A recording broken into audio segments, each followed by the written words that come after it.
All right, guys. Thanks so much for listening to another episode of the CX Chronicles Podcast. Super excited to welcome Mike Myer, CEO at Quiq, to the show. Mike, say hello to the CX Nation, my friend.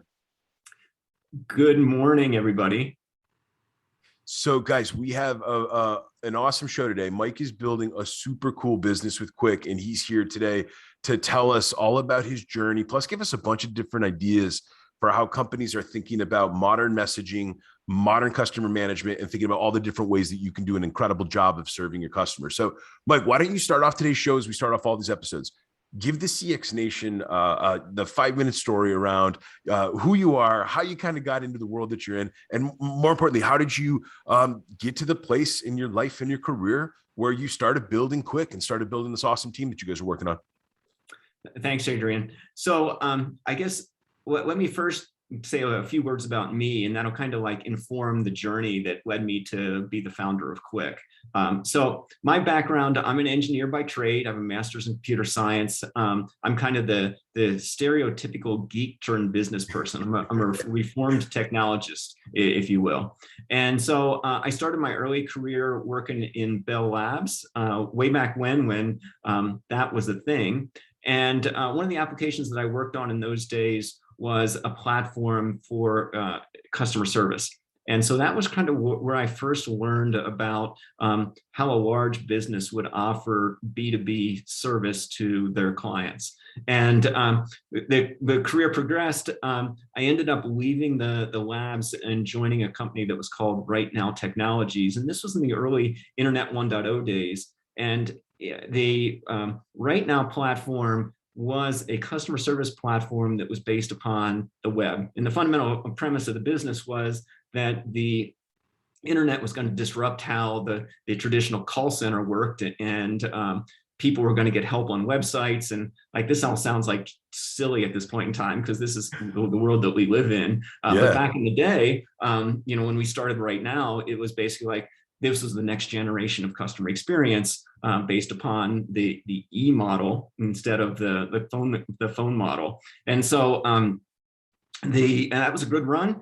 We built a great business, grew the business to a couple $100 million in revenue, 1,200 people, a couple thousand clients. And we eventually got acquired by Oracle. And at the time we got acquired by Oracle, the platform was used by lots of the largest brands to handle all of their customer service interactions across not just the phone, but across all the digital channels and web chat and automated assistants, et cetera. So I've got this long background in customer experience, and that led me to the realization that in my personal life, if I want to get something done with family and friends, I need to send a text message because phone calls are disruptive. People don't always answer. And if you have to leave a voice message, they're not going to get that message right away. Email is slow. People don't check their email all the time. It's not very conversational. So if there's a question, it might take another couple hours to get a response to the follow-up question. And so in my personal life, like, texting is the most efficient way that I communicate with family and friends. And I started this business with the understanding that there's no reason why businesses and consumers can't communicate as efficiently as I do with my family and friends. And so what we're working on is the next generation of customer experience that's based on asynchronous text messaging. So in other words, instead of making a phone call or an email to reach out to a business, I'm going to send a text message and they're going to be there just like family and friends. And that includes video and images and all the stuff that you do with your family and friends on text messaging. So that's the history. It was a simple observation, like, why isn't B2C communication as easy as texting with family and friends?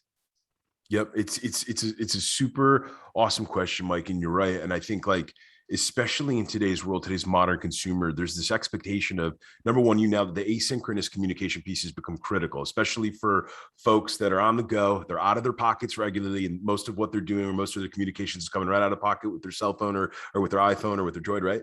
And I think you're right, man. There's so many companies out there who continue to kind of keep us in this world of kind of leveraging or using some of the more traditional mediums, which are, again, our phone calls, our emails, maybe even our in-person interactions. But the bottom line is people are busy today, and people have a different level of expectation for what a high level productive touch point is with the business. And I hate to say it, but a text message is becoming one of people's preferred methods. It's quick, it's easy, as you just highlighted. It's less cumbersome. You can kind of you can multitask. You can like do stuff in when nobody's looking. You can be texting with a brand in the corner of a meeting room. Like, absolutely. 100%. And then, Mike, too, on the flip side of it too, for many of our listeners, because they're frontline customer folks that are managing customer portfolios every day.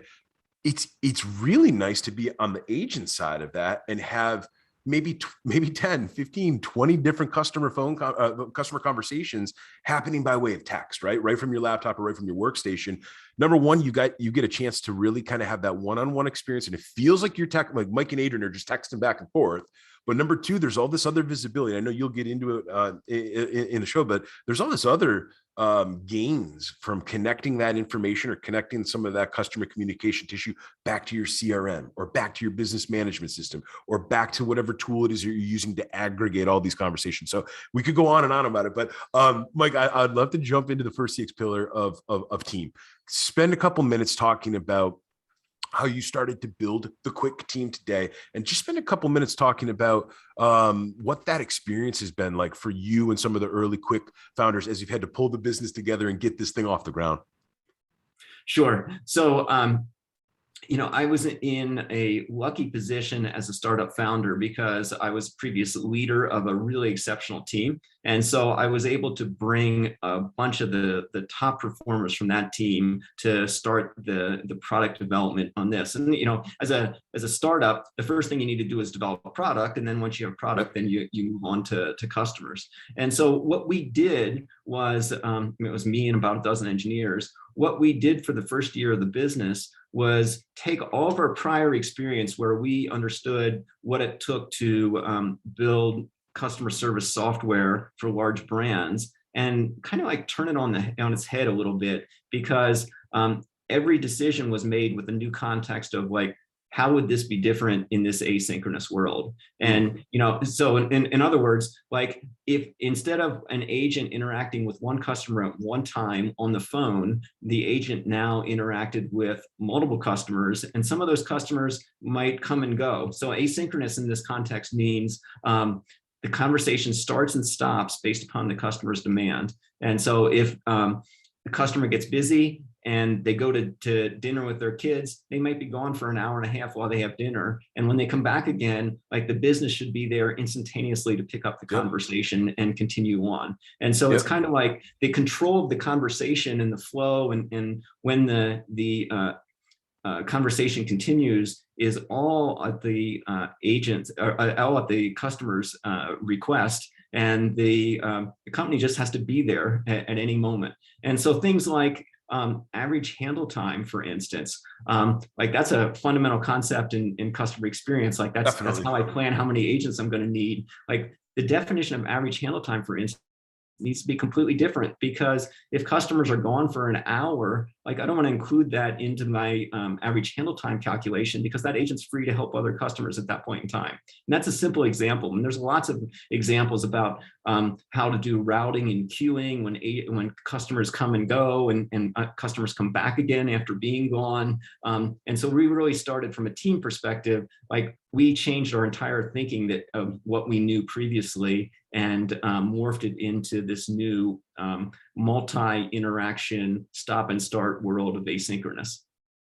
I love it. I mean, I think, Mike, one thing that's important to call out is like, there's a huge benefit, right? When you're really beginning to leverage and focus a bulk of your communications in more of a messaging based environment, I think there's the ability to be able to sort of handpick or see which items might have a higher severity level than another, right? Because if an agent's looking at 10 different messages in front of them and they have 10 different texting conversations going on at one time, in the traditional world with the phones, you didn't have the control of that order, right? Whatever way the phone call was picked up, that agent or that team of agents was just flying through that queue. What's interesting about when you think about the modern world of text messaging management with your customers and dealing with how you can actually effectively prioritize which messages might get handled first.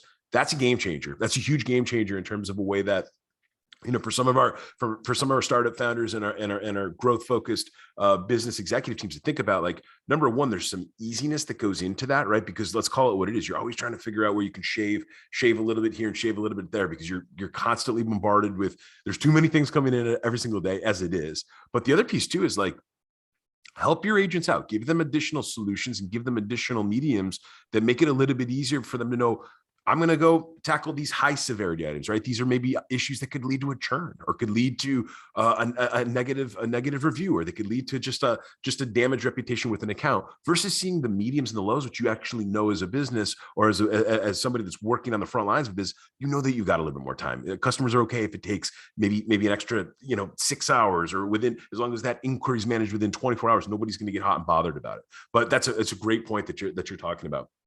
It's interesting. So let me step back again.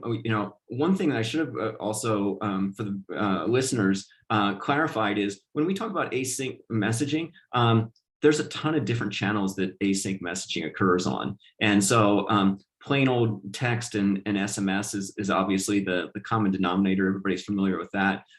In the Quiq platform, we support about a dozen different channels.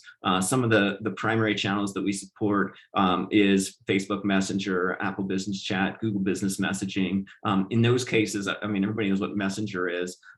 Apple Business Chat is built into the iPhone and the iMessage application. Google Business Messaging is built into the Android. And so our approach is that consumers are in a lot of different technology platforms. They have individual preferences. Some consumers might prefer to use Instagram direct messaging. Other people might be more familiar with Facebook Messenger.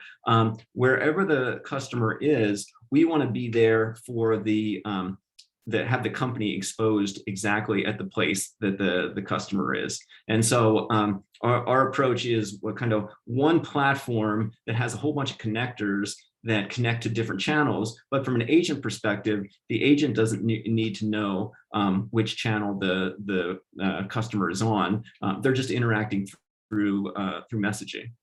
Great point. Yep, it's one of the biggest, I think, advantages of companies that are really crushing it with their CX right now, is just, regardless of where that touch point is happening along a customer journey, any given customer journey, companies that are able to just continue to ebb and to flow and to hit every single chord, as if it doesn't matter whether it's coming from the phones, the emails, the in-persons. And then again, I second time I'm saying it, but like, the companies that can pull all of this information, aggregate this information back into one centralized place, whether it's their CRM or whether it's, again, their business management solution that they're using to really kind of drive the day-to-day, those are the companies that have a phenomenal advantage of knowing where a customer is and not having to have the customer repeat themselves. Or I know we're going to talk a little bit about this, Mike, but like, even thinking about crafted solutions and responses and answers that have a higher probability of success or satisfaction, where a customer is going to get what they needed at the first point and then be able to move on, right? And then they have a nice quick resolution and they feel like they have a great experience with the team. Mike, I'd love to switch gears just a little bit.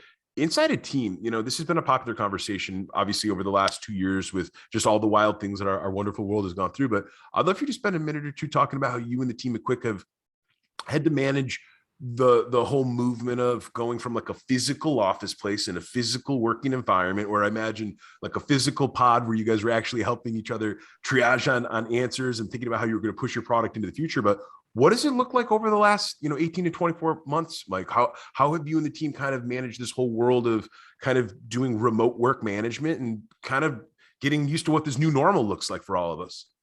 Yeah. I mean, it's definitely the future of the work is a hot topic, and we're not going to claim that we have it figured out. But we've got the kind of the fundamental blocks, and I think, in place. And I don't think our world will ever return to exactly the way it was prior to COVID. And so prior to COVID, we had one central office, but we had some folks that were a small number of employees that for different reasons were working remotely. And then COVID happened and we became entirely remote almost overnight. That was easy for us to do because we were a cloud-based business in the first place. We really didn't have any, besides like the personal interaction aspect, we didn't have any other need to be in the office together. We could do all our work from anywhere as long as we had our computer. And so, going forward now, in the last year and a half since COVID, we've continued to grow the business. As we've grown, we no longer favored hiring people in a particular physical location. We hire anywhere. And so the largest segment of our employee population at this point is just remote, like anywhere. And then the smaller portions are we have a New York office and some folks near New York, and we have a Bozeman location and folks surrounded around Bozeman. But going forward, I think we'll be primarily virtual with some physical places where if there is a concentration of people in a particular area, the people can get together. But things like company meetings, like our company meetings are going to be virtual. We're going to bring the entire team together once a year physically and do some team building and planning and get the personal interaction periodically. But we're going to be primarily virtual. And I mean, in a certain extent, the interaction style that we have internally between the employees is what we're advocating with the solution that we're offering our customers as well, right? The asynchronous messaging is a virtual interaction, and you want to make that interaction as rich as possible, but it's not possible for, in all cases, the consumer to be in the same physical place as the business that's helping them. And so, our technology needs to be as personal as possible to bridge that gap across the virtual domain. Yeah, absolutely agree. And you're right. You just nailed it, where like whether people realize it or not, modern companies are going to have to get excellent at managing their customer communications that way. But I like that you just hinted on this, Mike. Their employee communications the same way, right? So like you've almost got like this external focus on the customer side. You've got this internal focus on the employee side, but you're right. You're going to have teams scattered across everywhere, right? And most companies, the majority, especially companies that we're talking to on this show, Mike, where they're technology built companies, they're disrupting antiquated spaces, they're rethinking the way that their specific part of the marketplace needs to be operating in the future. Those are companies that need to kind of really get excellent at managing the way that they're going to manage their external communications and their internal communications. I'm really glad you brought that up, Mike. I'd love to jump into the second CX pillar of tools. And this one's going to be fun because we're talking to a technologist who has done some really cool things in his career. But I'd love for you to spend a minute or two talking about when you and the team started building Quiq. What were some of the tools, or what were some of the major guiding themes that you and the team thought about when it came to putting together the initial part of the tool stack to build Quiq and to get Quiq off the ground and to get those first customers in the door? Yeah. And so I've talked already about kind of like the key pillar of our thinking was asynchronous and how the customer interaction style changes when it stops and starts in an asynchronous world. So that was kind of like the fundamental mindset that we built everything from. The cloud is the future, and so everything that we look to do is built upon some type of virtual platform.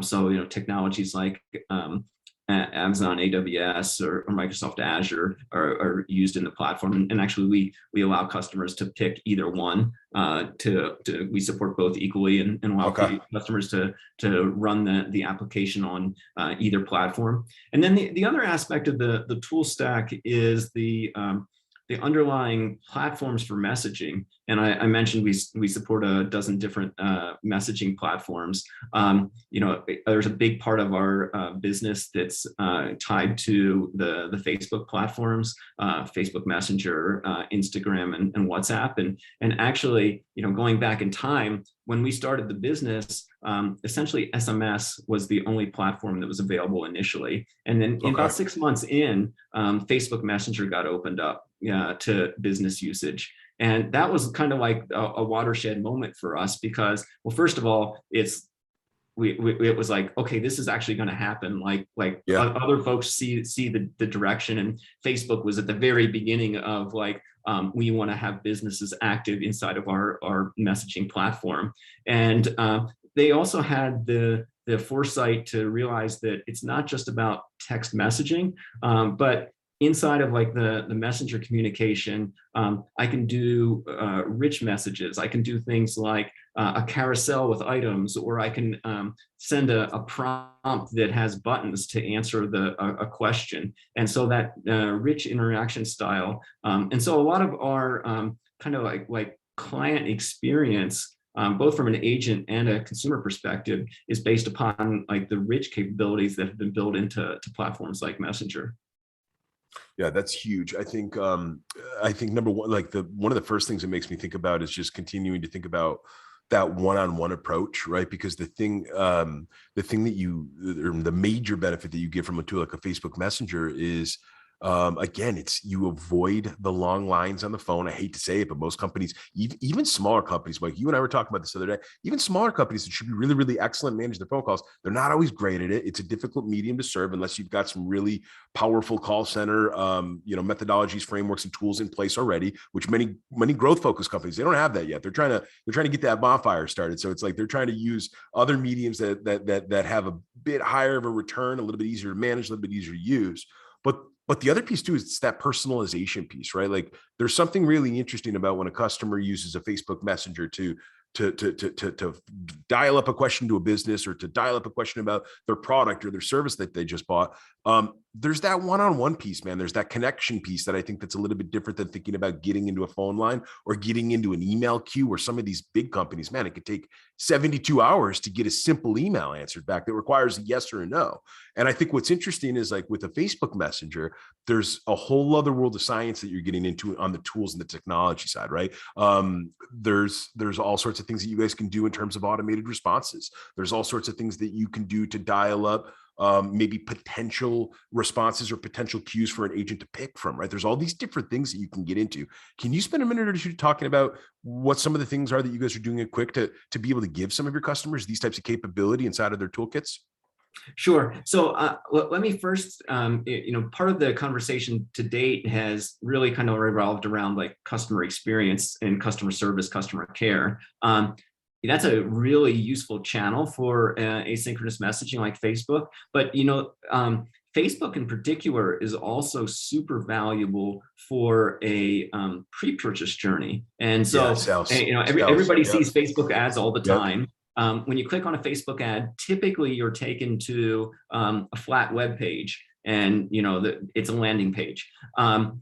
It's also possible to connect to a Facebook ad, a messenger conversation. So you can say something like, discount travel, talk to a representative right now, and get connected to a travel agent. And that's a messenger conversation. And so the call to action inside of an ad doesn't have to always be a website. It could also be a Facebook Messenger conversation. So that's another aspect of the technology that's available. Now, that conversation, and this is what you were just alluding to, that conversation could be with a conversational AI chatbot, or it could be a human. And so if it's a simple interaction where the consumer wants more information about a particular offer, maybe they want to get a coupon code, something like that, so that they can purchase.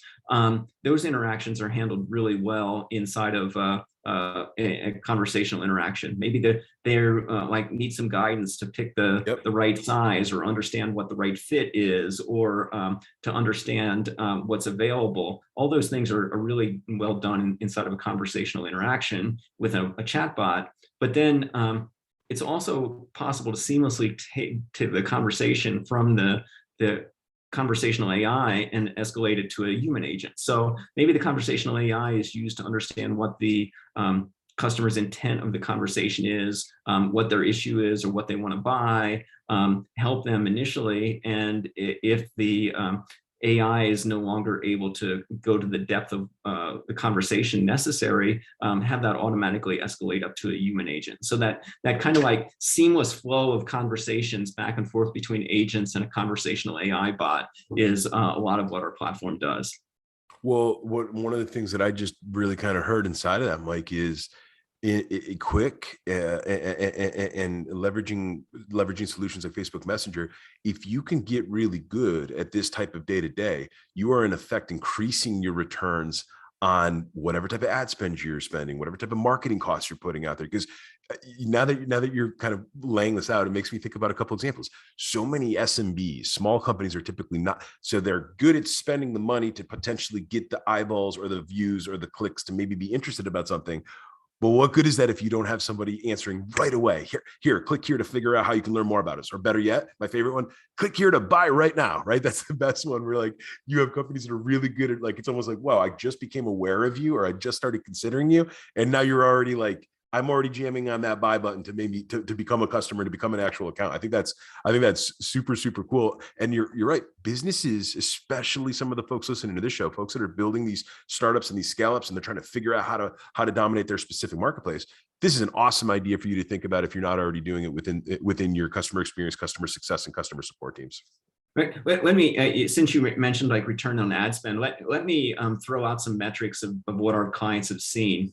So on the e-com side, using conversational AI to facilitate an interaction, we had one client receive a 40x return on ad spend on a Facebook Messenger campaign that directed the buyer into a conversational AI experience. So that's on the e-com side. On the other side, on the customer service or customer care side, we've seen situations where because the agent can handle multiple interactions at the same time, the interactions tend to be maybe less chatty than a phone call, so that the handle time associated with handling the conversations are shorter. And you can also send pictures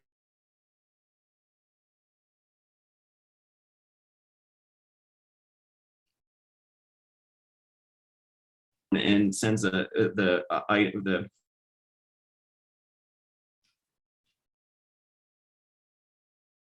what's wrong. And so overall, the cost of serving customers on a text messaging channel can be 3 to 5 times less because the agents are that much more efficient. And then from a customer satisfaction side, so number one, it's lower cost for the business. Number two, from a customer satisfaction side, we've seen companies who took the same human agents and off of the phone, put them on a messaging channel like Messenger, and the CSAT of those interactions went up by 10 or 15 points. So like from 75 to 90% CSAT, just based upon the fact that the channel is more convenient for the consumer to use.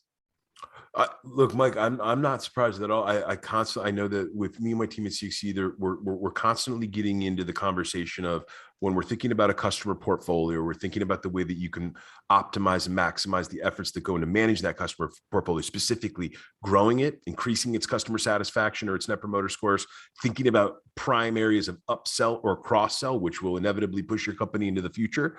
One of the first places that we typically start, we'll ask about the breakout of the communication medium preferences on a given customer portfolio.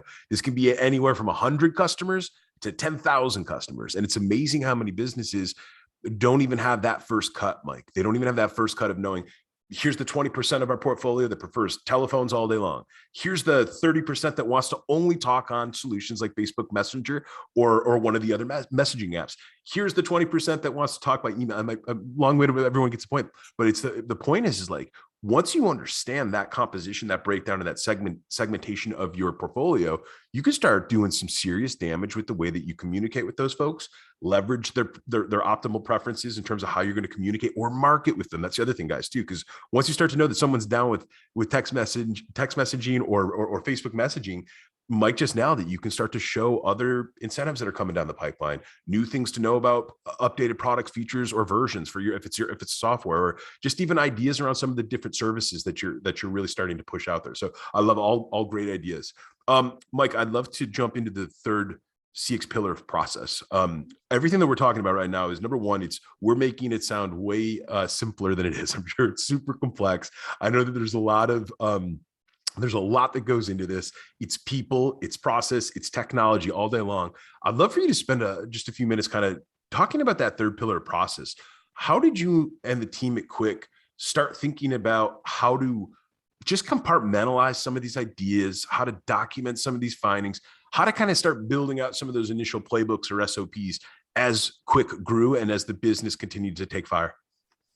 Yeah, so it kind of comes back to, we were on new ground in this new world of asynchronous. So it's not like we had a playbook, but the playbook is almost like taking a playbook for basketball and saying like, okay, we know we want to play a game, but actually we don't want to really play basketball. We want to play volleyball instead. Okay. And so, like, you know, it's in a stadium, there's seats, you're on a hardwood floor, there's a ball involved, there's a net, but the net's not circular. Like, you know, in a lot of ways, the kind of like the transformation, we took our knowledge of basketball and figured out how to be good volleyball players. And that was kind of like that transformation to async. And so from a process standpoint, the team and I are big fans of iteration. And so, and this is really the fundamental concept of agile methodology is try something, fail forward. If it doesn't quite work, make some tweaks to it, fail forward, try it again, measure the results, expand the scope of what you're doing to a bigger trial, and keep going till the point where like you've got something that works. And you know, from that works in all parts of business, but from a software engineering standpoint, that is basically means like design a feature to the minimal viable feature so that it's just enough that it works, and then release it. And maybe don't release it to everybody, but release to some portion, and watch how they use it, get feedback, add some more stuff, tweak it based upon the feedback that you get. And in the long term, that iterative cycle, you're going to get a lot better outcome in the product. So that's the approach that we've taken from the process standpoint. And the same is possible for somebody who wants to implement these technologies. Like, you don't have to make a big decision and boil the ocean in the first step. You know, if you're thinking about in your customer interactions, introducing asynchronous messaging, pick one particular part of an interaction and make it available there. Pick one part of the website, maybe expose it initially only to people who are logged in on the website, who are already kind of like your trusted customers, and then iterate from there. And actually, we've seen this across our customer base. In a lot of cases, a big brand will come to us and say, we're really interested in asynchronous messaging, and we might want to use something like Facebook Messenger for this particular use case. And so we'll start off with that brand, and the way we sell our product is consumption based. So you can buy an amount of usage that is just a small amount of usage that is for an initial use case. And when that works, then you start to think about like additional use cases. We've had clients that just in their overall experience with us have increased their amount of usage literally by 50 times in a couple of years, because they started with a very small use case. They saw a bunch of value in the customer interaction. The customers loved it. And over time, they rolled out the same asynchronous methodology across a bunch of other touch points that they have with their customers. And the overall usage just has gone up, you know, from 10 to 50 to 100 to 500. Wild. That's wild. So I think, Mike, there's a couple of things that you make me think about. Like, for some folks, I get it. When you're busy building a high growth company, you've got a million things going on. You're constantly battling different challenges every single solitary day just to keep the airplane flying, you know, forward. But what's interesting is like the process piece has always been fascinating to me, because for companies that actually take the time to do the actual journey mapping, right, understanding all of the intricacies of how a customer engages with your business. What are the different channels that they're doing it on? What are some of the consternation points that happens on the employee side? What are some of the consternation points that happen on the agent side? Because that's a huge one, guys. That's a big part of making sure that you're creating incredible customer experiences. But then also thinking about some of the nuts and the bolts of how you measure this. I love that you brought this up, Mike, because you're right. One of the biggest things that we need to do as as customer-focused business leaders and as people that are trying to push our business into the future, we need to know what to measure and manage. And we need to know what we should be doing, those regular A/B and tests, those A/B tests that Mike is talking about, where you're constantly failing forward, do a couple things, learn about what it is, what was good, what was bad, move forward. That is one of the easiest ways that you can increase, I think, the velocity of scale and the velocity of growth, or the velocity of growing that customer portfolio. Obviously, if you're growing your customer portfolio, you're growing revenue. If you're growing revenue, you're probably doing some things really and you're exciting some customers, which is awesome. It's also exciting to be on a team that has that type of thing going, where you're growing up into the right every single month. But it's two things. So taking the time to map that, and then taking the time to actually document those key findings and those key learnings in a playbook. Those are just invaluable things. And I know they can be easy to deprioritize sometimes, Mike, especially when you got so many things going on in a growth focused company. It can be really hard, but take some time to think about how you and your team can constantly be doing that, and take some time to think about what types of tools are out there that can make it easy for you. I think it's a really important call out for the listeners.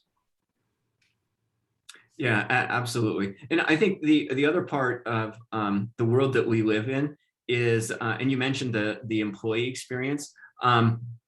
It's interesting from a contact center agent perspective. Being an agent inside of the asynchronous messaging platform like Quiq, and interacting with customers on, for instance, Facebook Messenger, it's not as emotionally draining as getting yelled at on the phone. So it's just not the same when you have a consumer screaming at you on the other end of the phone versus somebody typing in capital letters. Different ballgame. Okay, it's capital letters. And so across our customer base, agent satisfaction is higher on the messaging channel than it is on the phone channel. And like we literally have some organizations where they have a lottery to see like what agents are going to get to work on text messaging this week because the competition is so high to get off the phone. I love that, especially after these last 24 months, Mike, with COVID and just with all the craziness going on in the world. You and I were joking about this the other day, but there's article after article after article about how these frontline customer agents are just getting abused by some of the stress, the anxiety, and the turmoil that's happening out in the world. And these poor people are bringing it to their customer service calls. And that's like, look, I get it. It's because things are crazy, but like, this is another benefit of thinking about how you expand your toolkit, expand the mediums that you're using to chat with your customers about. Mike, I'd love to dive into the fourth and the final CX pillar of feedback. And I'm excited about this one because I know there's a bunch of different ways that you can think about leveraging not only Facebook Messenger, but just some of the things that you and your team are doing at Quiq to constantly be learning and collecting that customer feedback and using it. Spend a couple minutes talking about what you've seen work really well in your career and in your experience in terms of the fourth pillar of feedback. And we can break it into two camps, because I think customer feedback is one thing and employee feedback is another. But I'd love to hear some ideas that you have on those two camps.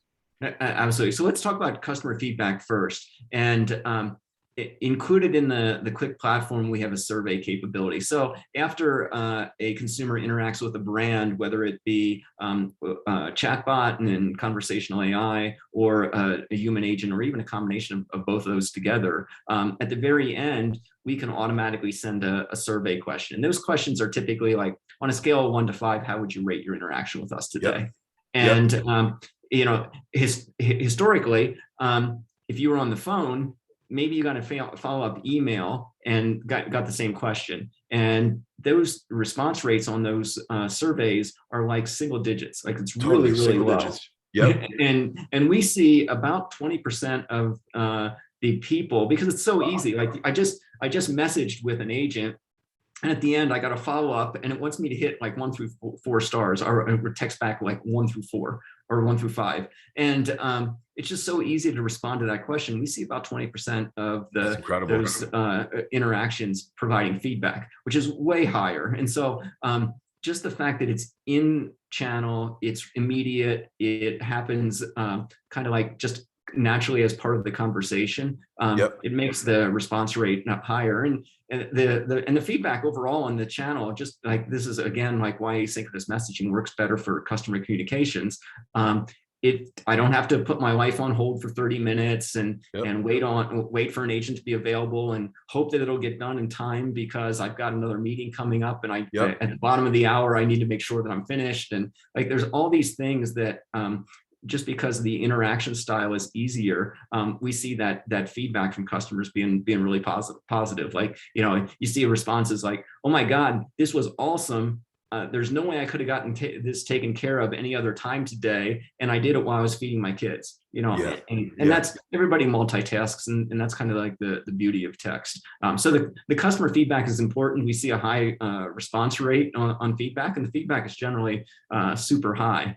So that's one piece of it. And then on the employee side, I just talked about like how much emotionally less taxing it is to work on this channel, and so the employee feedback and it's also frankly in a lot of CX organizations, the people that are on the front lines of CX, they're early career, younger people. They live their life on a phone. To actually speak on the phone is something that they just don't do in their personal life at all. Like, that's an awkward behavior. And so to go to work and text all day when you're at home texting all day, that's super natural. To go to work and speak on the phone all day, that's super awkward. Yep. Absolutely. And it's funny, Mike, in some of the teams that I've had the pleasure of leading, it was funny too. You'd see with some of our text messaging solutions, you would see, to your point here, you'd have some of these awesome younger professionals dropping in memes and dropping in funny different emojis and making it, again, personalized. And this is like, these are like big companies, and the customer's getting a text as if it's coming from their buddy Mike or their buddy Adrian. And that's a game changer. So like, if you're not thinking about how you can do some of this and bring some of it to your day-to-day, ground combat with your customers, start thinking about it right now, because it's a huge way of doing it. Mike, this has been absolutely phenomenal. Before we wrap up today's episode, I want to make sure, where can people find out more about you, sir? And where can people find out about this incredible tool and this incredible business that you're building at Quiq today, my friend? Sure. So the company name is Quiq, Q-U-I-Q. It's no coincidence. We move fast and we like to be really innovative. So we're a spinoff of Quick. So again, Q-U-I-Q, and we're available at quiq.com. And when you do visit the website, you can also chat with a member of the team using the asynchronous messaging that I've just talked about. If you're on a mobile device, you can use your SMS or Apple Business Chat or Google Android, depending on what device you're on, or you can use web chat if you're on your desktop. And so that button's available on the bottom right-hand side of the website. You can reach out and interact with us. Awesome. Well, Mike Myer, it's been an absolute pleasure, my friend. Look forward to seeing what you and the team at Quiq do in the near future. And thank you so much for coming on the CX Chronicles podcast and sharing your story today. Thanks, Adrian. It was a pleasure. Nice conversation.